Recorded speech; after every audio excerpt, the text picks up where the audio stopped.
Hello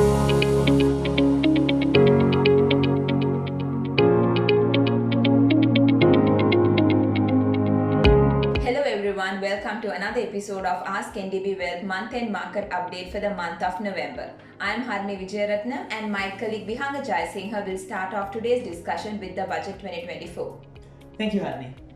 So the government unveiled the national budget for the year 2024 this month, with the key focus being boosting tax revenue to 15% of GDP from the current 10%. To help achieve the revenue targets, VAT will be raised to 18% from 15% from January 2024. In a bid to encourage tax compliance, the government emphasized a TIN number or a tax file to be mandatory for various transactions, including opening a bank current account, obtaining building plan approvals, vehicle registrations or renewals, and land registrations. The government is targeting a budget deficit of 9.1%, which takes to account a proposal to increase the cost of living allowance for public sector employees by 10,000 rupees.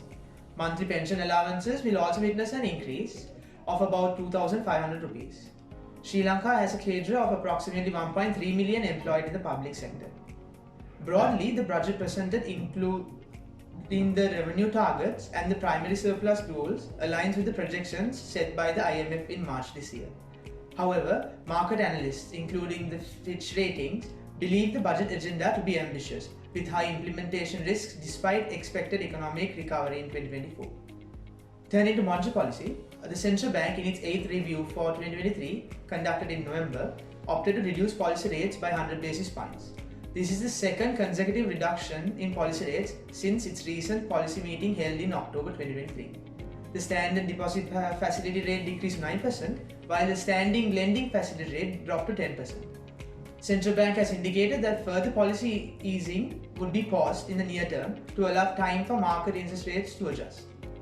Treasury bill rates exhibited a downward trend across all three tenors during the month, although the full extent of the policy reduction was not reflected in the secondary market rates. The benchmark 12-month Treasury bill rate decreased by 13 basis points to 12.89%, the 6-month Treasury bill reduced by 42 basis points to 14.52%, and the 3-month rate decreased by 124 basis points to 14.86%. During the month, the central bank held two treasury bond auctions. The first auction, raising 250 billion, saw an undersubscription with only 73 billion accepted, which the central bank, aiming to control interest rates, emphasized utilizing of reserves in order to control and reduce interest rates in auctions. The accepted 3, 4 and the 7-year bonds had weighted average yields of 15.22%, 14.52% and 13.56% respectively. In the second auction, offering 45 billion for 3 and 5-year bonds, the central bank was successful to raise the entire amount. The 3-year bond was accepted at a yield of 14.48%, reflecting a 64 basis point decrease from the previous auction, while the 5-year bond was accepted at 14.52%. The month ended on a positive note with the restructuring negotiations with the Official Credit Committee led by the Paris Club and India concluding in alignment with IMF program parameters. Thank you. With that, over to you, Harni, to speak on inflation. Thanks, Vihanga. As of 30th of November 2023, the Department of Census and Statistics observed a surge in the inflation rate reaching to 3.4% compared to 1.5% recorded in the month of October 2023. Nevertheless, year-on-year deflation persisted in food category, registering at negative 3.6%, marginally lower than negative 5.2% reported in the month of October 2023. During the month, exchange rate depreciated slightly by 0.3% compared to last month and closed at a mid-rate of 328 rupees and 46 cents.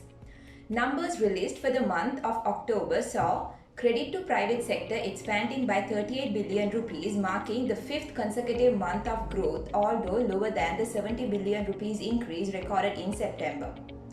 External sector results for the month of October indicates that exports have declined by 11.8% to $928 million compared to last year, mainly affected by the garment set exports.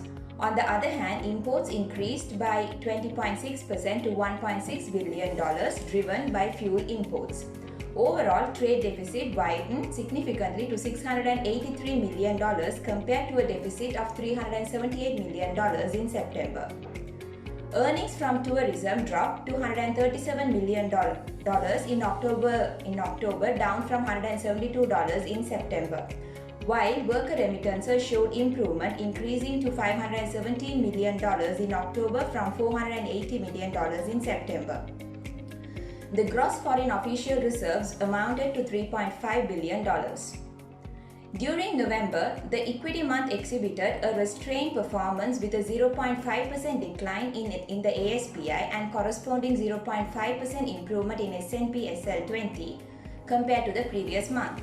However, a positive turn occurred in the final days of the month due to the agreement with the official creditor committee led by the Paris Club and India. The month's daily turnover averaged to 1 billion rupees with net foreign inflows recorded at 862 million rupees. Thank you. Thank you, Harnik, and thank you for joining another episode of Ask NDB Web.